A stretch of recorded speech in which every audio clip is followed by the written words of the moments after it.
And now, a special edition of the show. What we're going to do is we're going to have a one-on-one with featured players from around the league. This week's player, Rudy Hernandez of the Bulls. First of all, Rudy, welcome to the show. Thank you. Honored to be here. Absolutely. We're glad to have you. First thing I want to ask, Rudy, is your Bulls team has been around for a few seasons, certainly one of the more charismatic teams in the league. How'd you guys meet, and what's it like playing with this group of guys? Yeah, well, the whole Bulls team is a good cohesive unit of good friends off and on the court. We played together here for a while now, a couple years, which is adds to why we know each other pretty well on the court. What we try to do when we get to the games is, add a little bit of flair, a little excitement, have a good time out there. When the fans are out there, they want to be entertained beyond just a good basketball game. So we try to make them laugh, put a smile on their face, and then hopefully we can put a W up on the stat sheet for ourselves as well. And I think you guys truly embody what it's like to make a statement, whether it be from a style standpoint. But once that opening tip happens, you guys are all business. Yeah. I think if you look at our warm-up routines, we've actually ran into some teams that have laughed at us, thought we were there just to goof around. And as soon as that ball goes up and they find Big Ben Croat down in the post, or one of our guys knocking down some jump shots, they realize we came to play. Rudy, a couple seasons ago, maybe a season and a half ago, you guys were kind of riding a big wave and you go down with a serious shoulder injury.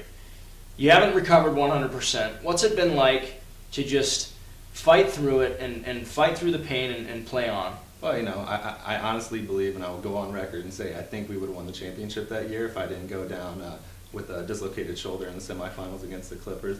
I thought we had things rolling pretty well, but things still happen. So trying to recover and come back from it's been quite the task. I loved being on the sidelines and help coaching the guys as much as I possibly could, but I missed it so much not being out there and able to compete with them. Still getting my legs under me. My teammates are there. They're stepping up their games. Aaron Lace had a fantastic game this past week and played better than I'd ever seen him play. So if those guys can help support me and get me into the playoffs, then hopefully I can get my game back and we can make another run.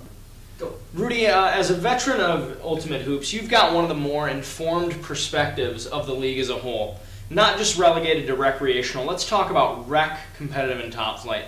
Talk about who you think some of the best players are and how you think guys' games would translate from lower leagues on up to higher leagues.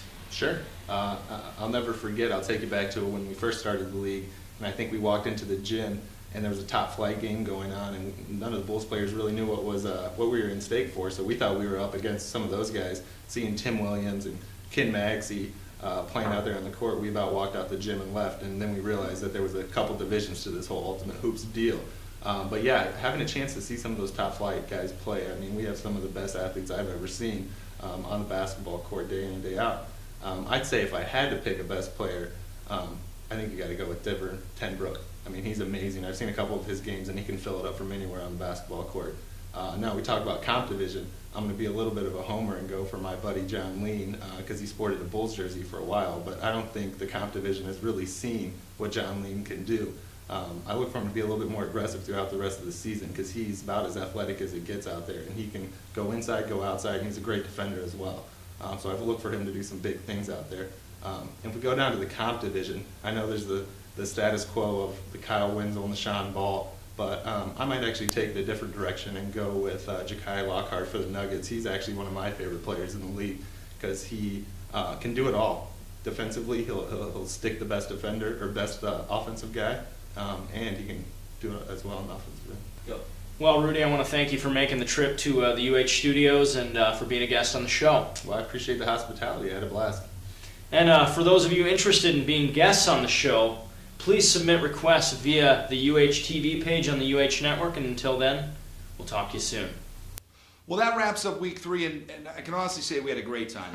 We sure did, Diamond. A little one-on-one with Rudy Hernandez. Power rankings again. It just gets to be a blast every week, and we're approaching the midway point. That's right, and what that means is we're really separating the contenders from the pretenders. Absolutely. And we're getting to that critical point where we're going to start voting for the All-Stars, which, in my opinion, is truly one of the best parts of every season of Ultimate Hoops. I couldn't agree with you more, Isaac. So until then, until we see you on the court, we'll see you online at uhnetwork.com.